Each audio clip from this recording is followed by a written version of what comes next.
കൂടുതൽ ആൾക്കാരെ സ്വാധീനിക്കാൻ ശേഷിയുള്ള ഒരാളെ എടുത്താൽ അത് പിശാചിന് വളരെ എളുപ്പമായിരിക്കും. അതിന് പറ്റിയ രീതിയിൽ തന്നെയാണ് KCM എടുത്തിരിക്കുന്നത്. ഹല്ലേലൂയ സാങ്കുട്ടിയായാലും റസലിനെയായാലും പിശാച് ഇപ്പോൾ ഉപയോഗിച്ചുകൊണ്ടിരിക്കുന്നത് എന്നതിന് സംശയമൊന്നും വേണ്ട. ഇവർ ആടിന്റെ തോലിട്ട ചെന്നായ്ക്കളാണെന്ന് മലയാള ദൈവമക്കൾ അറിയണം. ഇന്ന് ഞങ്ങൾ വ്യത്യസ്തമായ ഒരു വീഡിയോ ആണ് ചെയ്യാൻ ആഗ്രഹിക്കുന്നത്. അതിൻ്റെ ആധാരം എന്ന് പറയുന്നത്, സമീപകാലത്ത് ഞങ്ങളുടെ തന്നെ ഒരു വീഡിയോ കൊണ്ട് ഏറ്റവും വിവാദമായ, ഹല്ലേലൂയ ന്യൂസിൻ്റെ ഒരു വീഡിയോ കൊണ്ട്, ഒരു അഭിമുഖം കൊണ്ട് ഏറ്റവും വിവാദമായ ഒരു വിഷയത്തെക്കുറിച്ചുള്ള, അതെ, വിവാദപരമായ ഒരു വിഷയം, മുഴുവൻ പെന്തക്കോസിനെ ആഭരണം അണിയിച്ചേ അടങ്ങുക എന്ന് പറഞ്ഞ് ഒരു കൂട്ടർ ബന്ധപ്പെടുന്നു. മറുഭാഗത്ത് സംഗതി കൈവിട്ടു പോയെന്നറിഞ്ഞപ്പോൾ അനേകരെ വിളിച്ചിരുത്തി അതിനെ മെഴുകി ന്യായീകരിച്ചു കൊണ്ടിരിക്കുന്ന മറ്റൊരു കൂട്ടം. പക്ഷേ ഇന്ന് ഞങ്ങൾ ആഭരണത്തെക്കുറിച്ചൊന്നുമല്ല സംസാരിക്കാൻ ആഗ്രഹിക്കുന്ന. കാരണം ഇടുന്നവരൊക്കെ അങ്ങോട്ട് ഇടട്ടെ. നമ്മൾ ഓരോരുത്തരും ദൈവത്തിന് എടുത്തിരിക്കുന്ന പ്രതിഷ്ഠകളുണ്ട്. നമ്മളൊരു വിഷയം ദൈവത്തിന് സമർപ്പിച്ചു കഴിഞ്ഞാൽ, ഒരു പ്രതിഷ്ഠ എടുത്തു കഴിഞ്ഞാൽ പിന്നെ ആ ശരീരം അത് ദൈവത്തിനുള്ളതാണ്. അല്ല കൾച്ചർ മാറുമ്പം അതിൻ്റെ അനുസരിച്ച് സ്റ്റൈൽ മാറാനോ, അല്ലെങ്കിൽ നമുക്ക് കുറച്ച് പണം വന്നു കഴിയുമ്പം ആ പണത്തിനനുസരിച്ച് നമ്മുടെ ശരീരത്തെ വീണ്ടും അത് വേശ്യയുടെ ശരീരമാക്കി മാറ്റാനോ ഒന്നും താല്പര്യപ്പെടുന്നവരല്ല ഭൂരിഭാഗം, അല്ലെങ്കിൽ തനി പെന്തക്കോസുകാർ എന്ന് പറയുന്നത്. ഇന്ന് ഞങ്ങളുടെ വിഷയം എന്ന് പറയുന്നത് ആഭരണത്തെക്കുറിച്ച് ഒന്നും തന്നെയല്ല. അതുകൊണ്ട് ആ വിഷയം കംപ്ലീറ്റ് അങ്ങ് മാറ്റി വെക്കുകയാണ്. പക്ഷേ ഇതിനേക്കാളൊക്കെ ഒരു രസം എന്ന് പറയുന്നത്, ഈ വന്നിരുന്ന് പ്രസംഗിക്കുന്നവർ തന്നെ ആഭരണം അണിയാൻ ആഗ്രഹിക്കുന്നവരുമല്ല. അവരൊരിക്കലെടുത്ത് തീരുമാനത്തിൽ തന്നെ ഉറച്ചു നിൽക്കുന്നു. പക്ഷേങ്കിൽ അവരുടെ തലമുറകൾ അല്ലെങ്കിൽ അവരുടെ സഭയിൽ കടന്നു വരുന്നവർ ഇട്ടോ എന്ന് പറഞ്ഞ് അനുവദിക്കുന്ന, അതിനെ മാത്രം ഒന്ന് അനുവദിച്ചാൽ മതി എന്നാണ് ഇവരുടെ പ്രാർത്ഥനയും ഇവരുടെ അഭ്യർത്ഥനയും. ആഭരണം ധരിക്കണമെന്ന് ഞാൻ പറയത്തില്ല, ഒരിക്കൽ പോലും പറയത്തില്ല, മരിക്കുന്നവരെയും പറയത്തില്ല. ആഭരണം ധരിക്കാത്ത നമ്മുടെ സംസ്കാരം നല്ല സംസ്കാരം തന്നെയാണ്. എന്നാൽ അതൊരു ഉപദേശ വിഷയം നമ്മളിന്ന് മനസ്സിലാക്കിയ സ്ഥിതിക്ക് നമ്മൾ ആഭരണത്തോടുള്ള വിഷയത്തെക്കുറിച്ച് അത് പറഞ്ഞൊരു വിഭാഗീയത നമ്മുടെ സഭകളിൽ ഉണ്ടാക്കൽ. എന്നാൽ ഇത് ഉപദേശ വിഷയമാണെന്ന് അടിച്ചു പഠിപ്പിക്കാൻ ഇപ്പോഴും ശ്രമിക്കുന്ന ആളുകൾ നമ്മുടെ IPSലുണ്ട് ഉണ്ടെന്ന് എനിക്കറിയാം. പക്ഷേ അവരോട് എനിക്ക് പറയാനുള്ള ആഹ്വാനം, നിങ്ങൾ കാണിക്കുന്ന ഉദാഹരണങ്ങൾ നോക്കുക. ഭൂരിഭാഗം 99% പഴയ നിയമത്തിൽ നിന്നാണ്. ദൈവവചനത്തെ വചനമായിട്ടാണ് ഒരു ദൈവപൈതൽ കൈക്കൊള്ളുന്നത്. അല്ലാതെ തന്നെ പഴയ നിയമമൊന്നും പുതിയ നിയമമൊന്നും പറഞ്ഞ് സെപ്പറേറ്റ് ആക്കി കൊണ്ട് നടക്കാറില്ല. ഇതാണ് ഞങ്ങളുടെയൊക്കെ ഒരു രീതി എന്ന് പറയുന്നത്. പക്ഷേങ്കിൽ ഞങ്ങളുടെ തലമുറയിൽപ്പെട്ട ഞങ്ങൾക്ക് അതിനെക്കുറിച്ച് പറയാനുള്ളത്, ആഭരണം ഇടാൻ ആഗ്രഹിക്കുന്നവരൊക്കെ ഇട്ടങ്ങോട്ട് മെഴുകട്ടെ. അതിനുള്ള സ്വാധീനവും അതിനുള്ള സഭകളൊക്കെ ഇഷ്ടം പോലെയുണ്ട്. പക്ഷേങ്കിൽ ഇതൊന്നും വേണ്ടാതെ ജീവിക്കാൻ ആഗ്രഹിക്കുന്ന ഒരു കൂട്ടം തലമുറകളുണ്ട്. അവർക്കുള്ള കാര്യങ്ങളും സാവകാശങ്ങളും എല്ലാം ദൈവം ആ രീതിയിൽ ഒരുക്കി കൊടുത്തിട്ടുണ്ട്. അങ്ങനെയുള്ളവരെ ദൈവം ഈ കാലത്ത് സൂക്ഷിക്കുകയും ചെയ്യുമെന്നുള്ളത് അത് സത്യമായ കാര്യം തന്നെയാണ്. എന്ന് പറഞ്ഞാൽ ദൈവത്തിൻ്റെ വചനം ഒരിക്കൽ എന്നും പിന്നീട് അതില്ല എന്നും വരുന്നില്ല. നമുക്ക് സ്വാധീനം കൂടുന്നത് കൊണ്ടോ, നമുക്ക് പണം കൂടുന്നത് കൊണ്ടോ, അല്ലെങ്കിൽ നമ്മുടെ കൾച്ചർ മാറുന്നത് കൊണ്ടോ ദൈവത്തിൻ്റെ വചനം ഒന്ന് മാറ്റിപ്പിടിക്കാമെന്ന് പറഞ്ഞ് ആ രീതിയിലുള്ളതല്ല ദൈവത്തിന് നമ്മൾ എടുക്കുന്ന പ്രതിഷ്ഠയും നമ്മുടെ തീരുമാനം എന്നൊക്കെ പറയുന്നത്. അത് എവിടെ ചെന്നാലും ഉവ്വ് എന്ന് തന്നെയാണ് നമ്മൾ സൂക്ഷിക്കാൻ ആഗ്രഹിക്കുന്നത്. ആ രീതിയിൽ തലമുറകളെ പഠിപ്പിച്ചെടുക്കാൻ കഴിയുന്നില്ലെങ്കിൽ അത് നമ്മുടെ ഫെയിലിയർ എന്ന് തന്നെയാണ് ഞങ്ങൾ മനസ്സിലാക്കുന്നത്. പിന്നെ എന്താണ് ഞങ്ങൾ പറയാൻ ആഗ്രഹിക്കുന്നതെന്ന് ചോദിച്ചു കഴിഞ്ഞാൽ ചിലർ പറഞ്ഞ വചന വെളിപ്പാടുകളുടെ ചില കേടുകൾ അത് ഒരു രീതിയിലും അങ്ങോട്ട് ഉൾക്കൊള്ളാൻ പറ്റുന്നതായിരുന്നില്ല.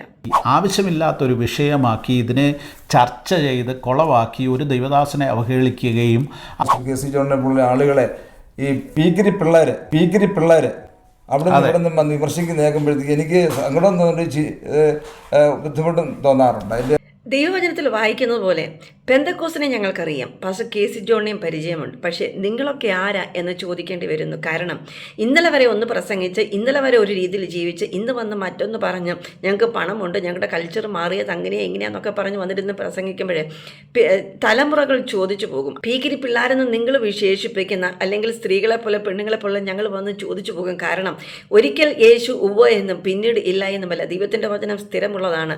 അതിൽ നിന്ന് കിട്ടുന്ന ദൈവത്തിൻ്റെ പരിശുദ്ധാത്മ വെളിപ്പെടുത്തരുന്ന സത്യങ്ങളും വെളിപ്പാടുകളും അതിൻ്റെ ഉപദേശങ്ങളും അതിൻ്റെ പ്രമാണങ്ങളും അതിൻ്റെ തീരുമാനങ്ങളും പ്രതീക്ഷകളും ഒക്കെ ഉവ്വൻ തന്നെയാണെങ്കിൽ അത് സ്ഥിരമായി തന്നെ ഇരിക്കണം എന്നുള്ളതാണ് ഞങ്ങളെപ്പോലെ ഇവർ ആഗ്രഹിക്കുന്നത്. ഇവരെ സൂക്ഷിക്കുക, ഇവന്മാരുടെ രാഷ്ട്രീയം സൂക്ഷിക്കുക, ഇവരുടെ പരിപാടികൾ സൂക്ഷിക്കുക. ഇവർ നമ്മളെ ചതിക്കാൻ സാധ്യതയുണ്ടെന്നല്ല, നമ്മളെ ചതിക്കാൻ വേണ്ടി പിശാച് പ്രത്യേകിച്ച് പണിതൊരുക്കിയിരിക്കുന്നവരാണ് ഇവർ എന്ന വസ്തുത നിങ്ങൾ തിരിച്ചറിയണം.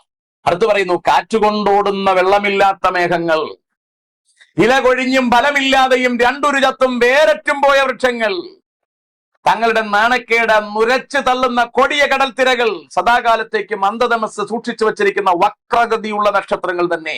ഇത് പിന്നെയും കുറെയൊക്കെ സഹിക്കാം. പക്ഷെങ്കിൽ ഇതിനേക്കാളും വലിയ ബ്ലണ്ടർ പറഞ്ഞിരുന്ന് കേട്ടപ്പോഴാണ് വല്ലാത്ത ഒരു എന്ത് പറഞ്ഞ അസ്വസ്ഥത സത്യം പറഞ്ഞാൽ ഞങ്ങൾക്കുണ്ടായത്. പെന്തക്കോസ്ത് എന്ന് പറഞ്ഞാൽ അതിനെ മറ്റുള്ളവരിൽ നിന്നും വ്യത്യസ്തമാക്കുന്നത് എന്താണെന്ന് ചോദിച്ചു കഴിഞ്ഞാൽ അവരുടെ വചന വെളിപ്പാടുകളാണ്. എന്ന് പറഞ്ഞാൽ എല്ലാ ഞായറാഴ്ചയും പോയി പുസ്തകക്രമത്തിൽ എഴുതി വെച്ചിരിക്കുന്നത് നോക്കി വായിച്ച് ജനത്തെ കൂദാശ ചൊല്ലി ആമേൻ പറഞ്ഞു വിടുന്നതല്ല പെന്തക്കോസ്ത് എന്ന് പറയുന്നത്. പെന്തക്കോസ്തിൽ വന്നു കഴിഞ്ഞാൽ അവർക്കുള്ള വചന വെളിപ്പാടുകളും ദൈവസന്നിധിയിൽ ഇരുന്ന് ദൈവത്തിൽ നിന്നും പ്രാപിച്ച് വന്ന് ജനത്തിന് പിറ്റേ ദിവസം കൊടുക്കുന്ന, അല്ലെങ്കിൽ ദൈവസന്നിധിയിൽ കടന്നു വരുന്ന ജനത്തെ വിവേചിച്ച് അവരോട് സംസാരിക്കുന്ന ആ വചനത്തിൻ്റെ വെളിപ്പാടുകളാണ് പെന്തക്കോസ്തിനെ വ്യത്യസ്തമാക്കുന്നത്. പിന്നെ അവർ ചുമക്കുന്ന ആത്മശൈത്യം, അവർ ചുമക്കുന്ന ആത്മിക സാന്നിധ്യം, അവർ ചുമക്കുന്ന ദൈവിക സമാധാനം, ഇതൊക്കെയാണ് പെന്തക്കോസ്തിനെ മറ്റുള്ളവരിൽ നിന്നും നിശ്ചയമായിട്ടും വ്യത്യസ്തമാക്കുന്നത്. പക്ഷേങ്കിൽ പെന്തക്കോസ്തിൻ്റെ ഒരു കുഴപ്പം എന്ന് പറഞ്ഞു കഴിഞ്ഞാൽ കൊണ്ട് അവിടെ പാസ്റ്റർമാരായാലും ശരി വിശ്വാസികളായാലും ശരി അവർ പരിശുദ്ധാത്മാവിനെ പ്രാപിക്കുന്നവരായതുകൊണ്ട് അവർക്കൊരു വളർച്ചയുണ്ട്. അല്ലെങ്കിൽ അൾത്താരയിൽ നിൽക്കുന്ന അച്ഛന് മാത്രമാണ് എന്നും കൊന്നും ഈ വചനവും വചനത്തിൻ്റെ വെളിപ്പാടും പ്രസംഗിക്കാനും ഒക്കെയുള്ള അധികാരമെന്ന് പറഞ്ഞ് ആ ഒരു രീതിയിൽ പെന്തക്കോസ്തിനെ പിടിച്ചു കെട്ടിയിരുത്താൻ പറ്റത്തില്ല. വന്ന് കയറുന്നവർ അവർ ദൈവസന്നിധിയിൽ വചനം കേൾക്കുന്നു, അവർ വചനത്തെ ഏറ്റെടുക്കുന്നു, പരിശുദ്ധാത്മാവിനെ പ്രാപിക്കുന്നു, ആത്മാവിൽ അവർ വളരുന്നു, അവർ സ്വയം വചനം വായിക്കാൻ പഠിക്കുന്നു, ദൈവമായിട്ടൊരു ബന്ധം സൂക്ഷിക്കുന്നു, ദൈവമായിട്ട് അവർക്ക് കമ്മ്യൂണിക്കേറ്റ് ചെയ്യാൻ പഠിക്കുന്നു, ദൈവമായിട്ട് അവർ യാത്ര ചെയ്യുന്നു. അങ്ങനെ ഒരു ആത്മിക വളർച്ച ജനത്തിൽ ഉണ്ടായി കഴിയുമ്പം ഈ ജനത്തിൻ്റെ വളർച്ചയ്ക്കനുസരിച്ച് പാസ്റ്റർമാർക്ക് വളരാൻ കഴിയുന്നില്ല എന്നുള്ളത് ഇന്നത്തെ വലിയ ഒരു പരാജയമായി മാറിക്കൊണ്ടിരിക്കുകയാണ്. അതുകൊണ്ട് തന്നെ ജനം ആഗ്രഹിച്ചു വരുന്ന രീതിയിൽ ജനത്തിന് കിട്ടാതെ വരുമ്പോൾ സത്യത്തിൽ സഭ എന്ന് പറയുന്നത് ഇന്ന് മടുപ്പിച്ചു കൊണ്ടിരിക്കുകയാണ്. ഇവിടെ മുമ്പിൽ നിൽക്കുന്ന പാസ്റ്റർമാർ അവർ ശുശ്രൂഷിക്കുന്നത് ആത്മാവിലാണോ അതോ വെറുതെ അക്ഷരങ്ങൾ ചേർത്ത് വെച്ച് പറയുകയാണ് എന്നുള്ളത് മുൻപിലിരിക്കുന്ന ജനത്തിന് നന്നായിട്ട് മനസ്സിലാക്കാൻ കഴിയുമെന്നുള്ളത് ഈ പെന്തക്കോസ്തിൻ്റെ ഒരു പ്രത്യേകതയാണ്. അതുകൊണ്ട് ചുമ്മാ എന്തെങ്കിലും എഴുന്നേറ്റ് എന്ന് പറഞ്ഞ് ജനത്തെ സുഖിപ്പിച്ചിട്ട് അങ്ങ് പോകാമെന്ന് വിചാരിച്ച ഇന്നത്തെ കാലത്ത് അത് നടക്കുകയില്ല. ചില സഭകളെ ഞങ്ങൾ കണ്ടിട്ടുണ്ട്, ഒന്ന് ആശീർവാദം പറയാൻ പഠിച്ചാൽ അവിടെ വരുന്ന വിശ്വാസികളെ പിടിച്ച് പാസ്റ്റർമാരാക്കുന്ന പെന്തക്കോസ്ത് ലോകമാണ് ഇന്ന് നമുക്ക് ചുറ്റുമുള്ളത്. കാരണം ജീവിക്കുന്ന പാസ്റ്റർമാരെ കിട്ടാനില്ല, അല്ലെങ്കിൽ ദിവസം സമർപ്പിച്ചിറങ്ങുന്ന പാസ്റ്റർമാരെ കിട്ടാനില്ലാത്തത് കൊണ്ട് ഈ വേക്കൻസിയിൽ അങ്ങ് നിറയ്ക്കാൻ വേണ്ടി കാണുന്നവരെല്ലാം പിടിച്ച് പാസ്റ്റർമാരാക്കി ജനത്തിന് നായകനാക്കി കൊടുക്കുന്ന ഒരു പ്രവണത ഇപ്പോൾ കണ്ടുവരുന്നുണ്ട്. ഇങ്ങനെയുള്ളവരെ സഹിക്കുക എന്നുള്ളത് ദൈവജനത്തിൻ്റെ ഒരു ഭാഗമാക്കി മാറ്റാൻ ജനത്തിനും അങ്ങോട്ട് കഴിയുന്നില്ല. കാരണം അവർ വരുന്ന അവരുടെ ആത്മാവിൻ്റെ വളർച്ചയ്ക്കനുസരിച്ച് പുഷ്ടിയുള്ളത്, ആരോഗ്യമുള്ളത്, ദൈവത്തിൽ നിന്ന് പ്രാപിച്ച പുതിയത് അവർക്ക് വേണമെന്നുള്ളത് ജനത്തിൻ്റെ ഒരു അവകാശമാണ്. അതിനുവേണ്ടിയാണ് ജനം വരുന്നത്. അല്ലെങ്കിൽ അവർക്ക് വീട്ടിലിരുന്നാൽ മതിയല്ലോ. പാസ്റ്റർമാരെക്കാൾ അധികം നന്നായിട്ട് അഭിഷേകം പ്രാപിച്ച് അതിനേക്കാൾ നല്ല വെളിപ്പാടുകളുള്ള, അതിനേക്കാൾ നല്ല തീക്ഷ്ണതയുള്ള, അതിനേക്കാൾ നല്ല വിശ്വാസത്തിൽ ആരോഗ്യമുള്ള, അങ്ങനെ ആത്മീയമായി നല്ല പുഷ്ടി പ്രാപിച്ച് നല്ല ആരോഗ്യമുള്ളവരാണ് ദൈവസന്നിധിയിൽ കടന്നു വരുന്നത് വിശ്വാസികൾ എന്ന് പറയുന്നത്. അവരുടെ മുമ്പിൽ അക്ഷരം പറക്കി വെച്ചു കൊടുത്തു കഴിഞ്ഞാൽ വിശ്വാസികൾക്ക് ഒരു രീതിയിൽ അവരെ അംഗീകരിക്കാൻ പറ്റത്തില്ല. സത്യം പറഞ്ഞാൽ പാസ്റ്റർമാരുടെ ബഹുമാനം കുറഞ്ഞു പോകുന്നത് അവിടെയാണ്.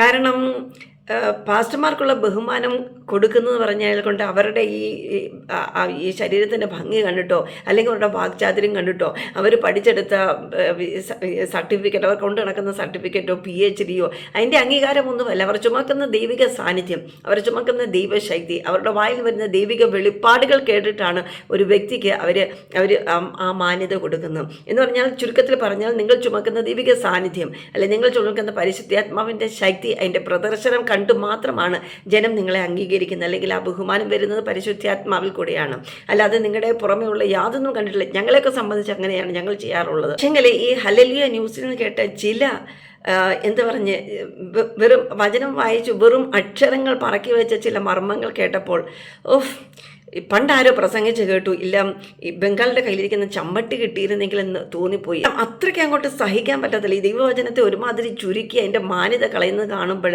ഈ പീക്കിരി പിള്ളേർ, അല്ലെങ്കിൽ ഞങ്ങളെപ്പോലുള്ള സ്ത്രീകൾക്ക്, പെണ്ണുങ്ങൾക്ക് അത് സഹിക്കാൻ പറ്റത്തില്ല. അങ്ങനെയുള്ളവരെ അംഗീകരിക്കാൻ പറ്റത്തില്ല.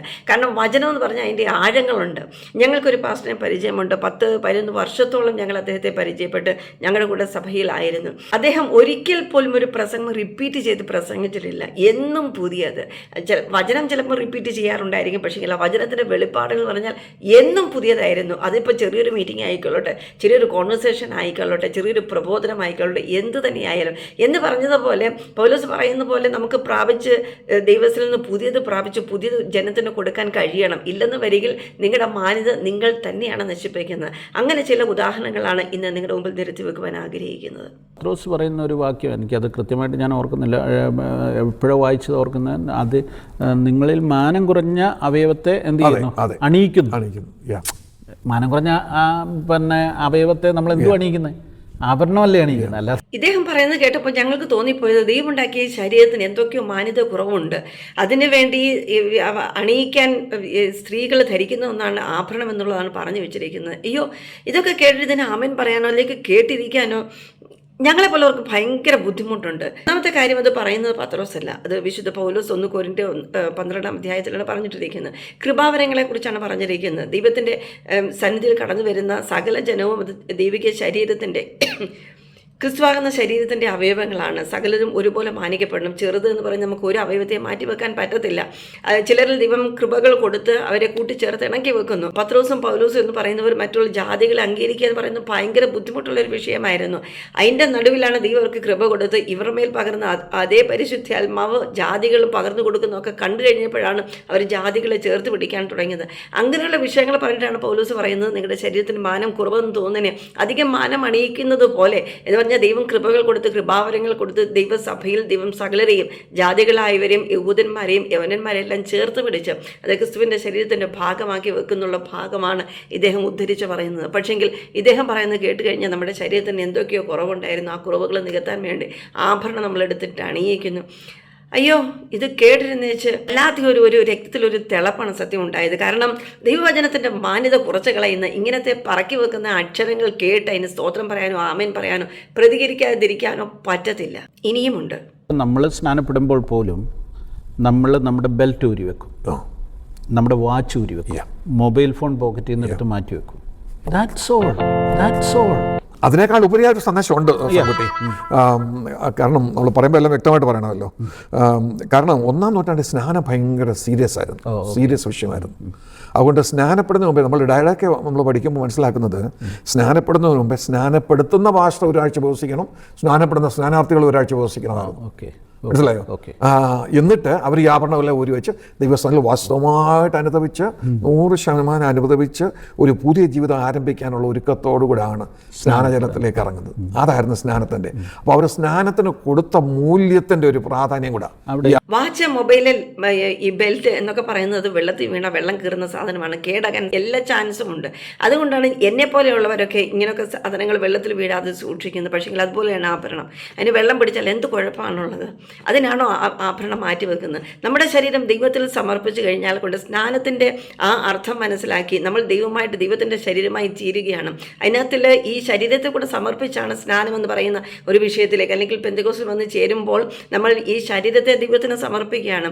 അതിൽ ലോകപരമായ യാതൊന്നും വേണ്ട എന്ന് പറഞ്ഞ് നമ്മൾ വസ്ത്രം എന്ന് പറയുന്നത് നമുക്ക് മാറ്റി വെക്കാൻ പറ്റത്തില്ല. അപ്പോൾ തന്നെ ആഡംബരങ്ങളും അരുത് എന്നുള്ളത് ദൈവവചനത്തിൽ പറയുന്നുണ്ട്. ആഭരണങ്ങളിട്ട് ഒരു അലങ്കാരം ഈ ശരീരത്തിന് വേണ്ട എന്നുള്ളതാണ് നമ്മൾ ആഭരണം ഊരി മാറ്റുന്നത് കൊണ്ട് നമ്മളവിടെ ഉദ്ദേശിക്കുന്നത്. അക്ഷരികമായി ലോകത്തിൽ നമ്മൾ ജീവിക്കുമ്പോൾ തന്നെ വിശുദ്ധിയുടെ പാരമ്യത്തിൽ നമുക്ക് എങ്ങനെ എത്താം എന്നുള്ളതിനെക്കുറിച്ചുള്ള പഠിപ്പിക്കുകയാണ് ജോൺ വെസ്ലി പ്രധാനം പഠിപ്പിക്കുക.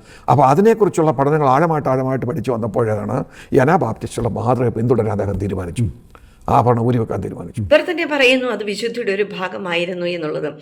അങ്ങനെയെങ്കിൽ ഈ ആഭരണം അണിഞ്ഞ് അത് ജഡത്തിൻ്റെ ഇച്ഛ വർദ്ധിപ്പിക്കുന്ന ഒന്ന്, ആ അലങ്കാരം വേണ്ട എന്ന് പറഞ്ഞ് നമ്മൾ സിമ്പിളായിട്ട് അതിനെ മാറ്റി വെച്ചു. ഇപ്പോൾ അതിനെ കുത്തിപ്പൊക്കി കൊണ്ടുവന്ന് വേണ്ടവരിട്ടോളൂ, ഇട്ടേച്ച് മാല പെന്തക്കോസിൽ പോയിരുന്ന് ആരാധിക്കും, ഞങ്ങൾക്ക് അതിന് പ്രശ്നമില്ലല്ലോ. പക്ഷേ മുഴുവൻ പെന്തക്കോസിനെ മാല ഇടിക്കണമെന്നുള്ള ഈ ചലഞ്ച് കൊണ്ട് വന്നു കഴിഞ്ഞാൽ പീക്കിരി പിള്ളേരെന്നല്ല ആരായാലും അത് പറഞ്ഞു പോകും. ഇങ്ങനെ മോഹം ഉള്ളിൽ കൊണ്ട് നടക്കുന്ന ഇഷ്ടം പോലെ പാസ്റ്റർമാരും ഇഷ്ടം പോലെ വിശ്വാസികളും ഇന്ന് സഭയിൽ ഉണ്ടെന്നുള്ളത് നല്ല തെളിവാണ്. കാരണം ഇന്ന് ദൈവസ്ഥലിൽ ചെന്നിരിഞ്ഞാൽ ദൈവശക്തി അനുഭവിക്കാൻ പറ്റുകയില്ല. പണ്ടുള്ള പാസ്റ്റർമാർ എന്ന് പറഞ്ഞാൽ എഴുന്നേറ്റൊരു വാക്ക് പറഞ്ഞാൽ മതിയായിരുന്നു, ദൈവശക്തി ചലിക്ക് നമുക്ക് കാണുവാൻ കഴിയുമായിരുന്നു. ദൈവസ്ഥലിൽ ഒരു വിഷയം കൊണ്ടുപോയാൽ ആ പ്രാർത്ഥനയ്ക്ക് മറുപടി ഉണ്ടായിരുന്നു. ഇന്ന് എത്ര എഴുന്നേറ്റെന്ന് കട്ടപ്പെട്ട പറഞ്ഞാലും ദൈവ സാന്നിധ്യം നമുക്ക് അനുഭവിക്കാൻ പറ്റത്തില്ല, ദൈവശക്തി നമുക്ക് അനുഭവിക്കാൻ പറ്റത്തില്ല. ഇവർ കുറേ വന്നിരുന്ന് പാരമ്പര്യമായിട്ടുള്ള കാര്യങ്ങൾ അല്ലെങ്കിൽ റൊട്ടീനായിട്ടുള്ള കാര്യങ്ങൾ, പള്ളി പോകുമ്പോൾ അവരെന്ത് എന്ത് ചെയ്യുന്നു അത് തന്നെ ഇന്ന് വന്ന് പാസ്റ്റർമാർ വന്നിരുന്ന് 2 സങ്കീർത്തനം വായിക്കുന്നു, 3 പാട്ട് പാടുന്നു, പിന്നെ എഴുന്നേറ്റ് നിന്ന് പാടുന്നു, പിന്നെ ഇരുന്ന് പാടുന്നു, പിന്നെ മുട്ട നിന്ന് പാടുന്നു. ഇതെല്ലാം ചെയ്തിട്ടും ആ സൗണ്ട് സിസ്റ്റം മൊത്തം കൂടി ഇട്ട് അടിച്ച് പാറിച്ചങ്ങോട്ട് എത്ര കിടന്ന് തുള്ളിയാലും ശരി ദൈവ സാന്നിധ്യവും ഇറങ്ങത്തില്ല, ദൈവശക്തിയും അനുഭവിക്കാൻ പറ്റത്തില്ല. അതിൻ്റെ ഒരേ ഒരു കാരണം ഈ ദുഷ്ട ആഗ്രഹങ്ങളും മൊത്തം ദുരാഗ്രഹങ്ങളും മൊത്തം ഉള്ളിൽ വെച്ചുകൊണ്ടാണ് ജനത്തെ പഠിപ്പിക്കുന്നത്. എത്ര ജനം വിടിപ്പിക്കപ്പെടും? പൗലോസ് എന്ന വ്യക്തിയെക്കുറിച്ച് നിങ്ങൾ ഘോരം പ്രസംഗിക്കാറുണ്ടല്ലോ. പക്ഷെങ്കിൽ അദ്ദേഹത്തിൻ്റെ ജീവിതത്തിൽ നിന്ന് നമ്മൾ പഠിച്ചെടുത്ത് അല്ലെങ്കിൽ ദൈവവചനം പഠിപ്പിക്കുന്നത് എന്താണെന്ന് ചോദിച്ചു കഴിഞ്ഞാൽ എത്രത്തോളം ക്രിസ്തുവിനെ അദ്ദേഹം അറിഞ്ഞു, അത്രത്തോളം ജീവിതത്തിൽ ഉണ്ടായിരുന്ന അല്ലെങ്കിൽ ഈ ലോകത്തിൽ കാണാൻ മൊത്തം ചപ്പം എണ്ണി അദ്ദേഹം യേശുവിനെ നേടുന്നവനായിരുന്നു. ഇന്ന് ലോകത്തുള്ളത് നേടുന്നതനുസരിച്ച് യേശുവിനെ മാറ്റിവെച്ച് ഛർദ്ദിച്ചതിലേക്ക് വീണ്ടും തിരിയുന്ന ഒരു പെന്തക്കോസ് ലോകമാണ് നമുക്ക് ചുറ്റുമുള്ളത്. അതുകൊണ്ട് നിങ്ങളെപ്പോലെയുള്ളവരോട് ഞങ്ങൾക്ക് പറയാനുള്ളത്, അയ്യോ വേണ്ട, ഞങ്ങൾ പീക്കിരി പിള്ളേർ ഇനി പറഞ്ഞെന്നോ, ഇനി ഞങ്ങൾ പെണ്ണുങ്ങൾ സ്ത്രീകൾ വല്ലതും പറഞ്ഞെന്നോ വേണ്ട. നിങ്ങളെപ്പോലെ തന്നെ മാന്യതയുള്ള അല്ലെങ്കിൽ നിങ്ങളെപ്പോലെ തന്നെ വചനം പ്രസംഗിക്കാൻ അംഗീകരിക്കപ്പെട്ട ഒരു പാസ്റ്ററെ ഒന്ന് കടമെടുക്കുകയാണ്. കേട്ടോളൂ. ഹല്ലേലൂയ ശാങ്കുട്ടിച്ചാൻ ഇപ്പോൾ ഒരു ശ്രമം എന്ത് വില കൊടുത്തും ആഭരണ ധാരണം വചനത്തോട് ബന്ധപ്പെട്ടതാണ് എന്ന്, അല്ലെങ്കിൽ അത് ചെയ്യുന്നത് കൊണ്ട് തെറ്റില്ല എന്നൊരു വ്യാഖ്യാനം ഇവിടെ കൊണ്ടുവരാൻ വേണ്ടി കിണഞ്ഞ് പരിശ്രമിക്കുന്നുണ്ട്. നാളെ ഇവരൊക്കെ അടുത്തതും പറയും, നമ്മൾ വെള്ളയിട്ടത് ശരിയായില്ല എന്നും, മീശ എടുത്തത് ശരിയായില്ല എന്നും, പരിശുദ്ധാത്മാഭിഷേകം പ്രാപിച്ചത് ശരിയായില്ല എന്നും, അന്യഭാഷ പറഞ്ഞത് ശരിയായില്ല എന്നും ഇവറ്റകൾ പറയും. കാണിക്കുന്ന പ്രാധാന്യം കണ്ടോ? അവരുടെ മുമ്പിൽ ഒരു ഓപ്ഷൻ ഉണ്ട് എന്ന് പറഞ്ഞാൽ 2 സാധനം അവരുടെ മുമ്പിൽ വച്ചിരിക്കുകയാണ്. ഒരെണ്ണം അവർക്ക് തിരഞ്ഞെടുക്കാം. ഒന്ന്, നമ്മുടെ രക്ഷകനായി ഭൂമിയിലേക്ക് ഇറങ്ങി വന്ന കർത്താവായ യേശുക്രിസ്തുവിന്റെ ക്രൂശ് മരണത്തെ ഓർപ്പിക്കുന്ന തിരുമേശ. മറ്റൊന്ന്, സൗന്ദര്യവർദ്ധനത്തിന് വേണ്ടിയും പ്രൗഢി കാണിക്കുവാനും ലോകസ്നേഹത്തിന്റെ ഭാഗമായി നമ്മൾ ശരീരത്തിൽ ഉപയോഗിക്കുന്ന കേവല ലോഹ കഷണം. 2 എണ്ണം നമ്മുടെ മുമ്പിലേക്ക് വെക്കുമ്പോൾ നമ്മൾ തിരഞ്ഞെടുക്കുവാൻ താല്പര്യപ്പെടുന്നത് ആഭരണമാണ്. ഇനിയൊരു ഉപദേശം IPCയിൽ വന്നാൽ ഞങ്ങൾ കർത്തൃമേശ എടുക്കില്ല എന്ന് പറഞ്ഞാൽ ഒഴിവാക്കേണ്ട ഓപ്ഷൻ വന്നാൽ ആഭരണം ഞങ്ങൾ ഒഴിവാക്കില്ല, ക്രിസ്തുവിനെ ഞങ്ങൾ ഒഴിവാക്കും. ഇതാണ് ഇവരുടെ സ്റ്റാൻഡ് പോയിന്റ് എങ്കിൽ ഇവർ ബൈബിൾ വെച്ച് സംസാരിക്കാൻ അർഹരല്ല. വലിയ സാങ്കുട്ടിയായാലും റസലിനെയായാലും പിശാച് ഇപ്പോൾ ഉപയോഗിച്ചുകൊണ്ടിരിക്കുന്നത് എന്നതിന് സംശയമൊന്നും വേണ്ട. വളരെ ശ്രദ്ധയോടെ നമ്മൾ ഇരുന്നില്ലെങ്കിൽ, പരിശുദ്ധാത്മാവിന്റെ വ്യാപനം കൃത്യമായി നിലനിർത്താൻ കഴിയാതെ പോയാൽ, ഉപദേശത്തെ കൃത്യമായി നമുക്ക് അടിയുറച്ച് നിലനിർത്താൻ കഴിയാതെ പോയാൽ, ജീവിതത്തിലെ പ്രായോഗികതകളെ കൃത്യമായി നമുക്ക് നിലനിർത്താൻ കഴിയാതെ പോയാൽ, പിശാച് ഇതിനെ അടിയോടെ ആട്ടിപ്പിഴുതു ദൂരെ എറിഞ്ഞു കളയും. മറ്റു തര രാജ്യങ്ങളിൽ ഒരു കാലത്ത് പരിശുദ്ധാത്മാവിന്റെ പ്രവർത്തനം ഉണ്ടായത് പിൽക്കാലത്ത് നശിച്ചു പോയതുപോലെ കേരളക്കരയിൽ ഇത് നശിച്ചു പോകുമെന്ന വസ്തുത നിങ്ങൾ തിരിച്ചറിഞ്ഞിരിക്കണം. അതുകൊണ്ട് കൃത്യമായി പരിശുദ്ധാത്മാവിന്റെ വ്യാപനം കഴിഞ്ഞ നൂറ്റാണ്ടിൽ ഉണ്ടായിരുന്നത് പോലെ തിരിച്ചു വരുവാൻ നമ്മൾ ജാഗരൂകരാകേണ്ടിയിരിക്കുന്നു. ഒന്നിനും മറിച്ചു കളയുവാൻ കഴിയില്ലാത്ത വിധം ദൈവത്തിന്റെ വചനം സത്യമായിരിക്കുന്നു, നിർമ്മലമായിരിക്കുന്നു. ദൈവമക്കൾ ശക്തരായി എഴുന്നേൽക്കണം. ഇവരുടെ വർത്തമാനങ്ങളെ കൃത്യമായി തിരിച്ചറിയുവാനും മനസ്സിലാക്കുവാനും അതിനകത്തുള്ള പൈശാചിക തന്ത്രങ്ങൾ തിരിച്ചറിയുവാനും നിങ്ങൾ തയ്യാറാകണമെന്നാണ് ദൈവമക്കളോട് എനിക്ക് പിന്നെയും ഓർപ്പിക്കുവാനുള്ളത്. ഇവിടെ റസൽ പറഞ്ഞത്, IPCക്കകത്തൊരു ഉപദേശം വന്നാൽ ഞങ്ങൾ ആഭരണം ഉപേക്ഷിക്കില്ല, ക്രിസ്തുവിനെ ഉപേക്ഷിക്കും. നിങ്ങൾ തീരുമാനിക്കുക, നിങ്ങൾ ആരെയാണ് ഉപേക്ഷിക്കാൻ തീരുമാനിക്കുന്നത്.